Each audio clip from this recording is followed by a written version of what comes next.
వకీల్ సాబ్ తర్వాత ఐకాన్ చేయాల్సింది కానీ కుదరలేదు. ఆ టైంలో ఏమైనా ఒత్తిడికి గురయ్యారన్నప్పుడు అసలేం లేదు. ఎందుకంటే నా జీవితంలో బెస్ట్ ఫెయిల్యూర్స్ మొదట్లోనే చూసేశా. తమ్ముడు ప్రయాణం ఎలా మొదలైంది అనే ప్రశ్నకు ఈ కథకు స్ఫూర్తి ఏంటి? ఐకాన్ సినిమా పక్కకు వెళ్ళిపోయింది. వెంటనే మరో చిత్రం చేయాలని ఈ కథను సిద్ధం చేసుకున్నా. ఈనాడు దినపత్రికలో వచ్చిన ఓ కథనాన్ని స్ఫూర్తిగా చేసుకొని ఈ తమ్ముడు కథ సిద్ధం చేసుకున్నా. ఆ సినిమాపై ఏఐ ప్రభావం ఎలా ఉంటుందనేటువంటి దానికి సమాధానంగా ప్రస్తుతం ఏఐ సహా చాలా టెక్నాలజీలు అందుబాటులోకి వచ్చాయి. అయితే సాంకేతికత యాప్స్ ఎంత పనిచేసినా మనుషుల సృజన కష్టం సినిమాలకు తప్పకుండా కావాల్సిందే. పాన్ ఇండియా సినిమాలు చేయడానికి నేను సిద్ధమే. ఆ స్థాయి హీరో దొరికితే తప్పకుండా చేస్తాను.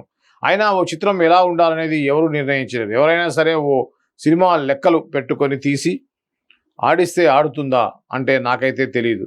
ఇప్పటిదాకా పాన్ ఇండియా పేరుతో చాలా సినిమాలు విడుదలయ్యాయి. కానీ వాటిలో ప్రేక్షకాదరణ పొందినవి ఎన్ని అన్నది ప్రత్యేకంగా చెప్పనక్కర్లేదు.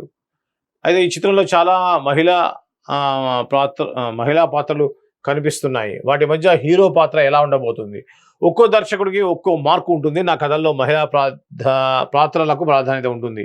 ఈ చిత్రము ఆ కోవకు చెందింది. ఇందులో హీరో నితిన్ పాత్రతో పాటుగా లయ, వర్ష, బొల్లమ్మ, సప్తమి గౌడ, స్వస్తిక విజయన్, దిత్య పాత్రలకు ప్రాధాన్యత ఉంటుంది. హీరో కాబట్టి తన పాత్ర ఎంత నిడివితో ఉండాలన్న నియమం ఈ సినిమాలో కనిపించదు. విక్రమ్లో కమల్ హాసన్ పాత్ర కథలో ఎలా ప్రయాణిస్తుందో ఇది అదే పందాలో ఉంటుంది.